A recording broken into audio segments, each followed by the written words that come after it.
ท่านลงท่านอยู่บ่ล่ะหึอาศัยด่วนว่าแม่รวยเออจะฝันว่าจั่งใด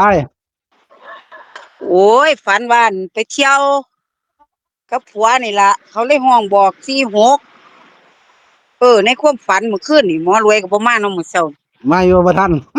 โอ้ไปบอกเพิ่นว่าไปเที่ยวกับสามีไปเที่ยวแต่ว่าบ่แม่นป้าอ้อยเออผู้ชายผู้หนึงก็เลยบอกเลขว่าซื้อเอาในเด้อ46เฮาก็ย้านมันเป็น49เนาะโอ้ตัวเดียวนี่ล่ะเออครับเออเป็นคนนี่ล่ะบ่แม่นผีดอก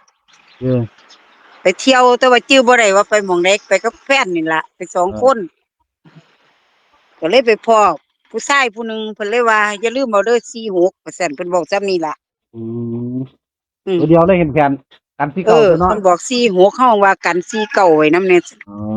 ได้เอาฝันดีเนาะบอกตัวเดียวเท่านั้นล่ะเป็นคนเด้บ่เป็นผีเด้ก็ดีด้วยเลขบ่หลายตัวไหมเออเลขคือไปเอาผู้เห็นก็ซื้อทันนี่ดอกเอาขอบคุณหลายๆมีขี้ไม่รวยจะได้ บ ฝาก อก ลง เพิ่น ให้ แน่ว่าจักสิเข้าบ่เข้าล่ะพิจารณาเอาเนาะมันได้ซ้ำนี้ครับผม เออฝันได้ก็เอาสั่นแล้วเนาะเอ้ยเนาะ ขอบคุณเพิ่นนำแน่สิซื้อให้ปากกินนั่นจังโมเนาะ FC ผู้เพิ่นเลี้ยงเนาะให้เพิ่นโชคดีนำครับผมเรียกเขา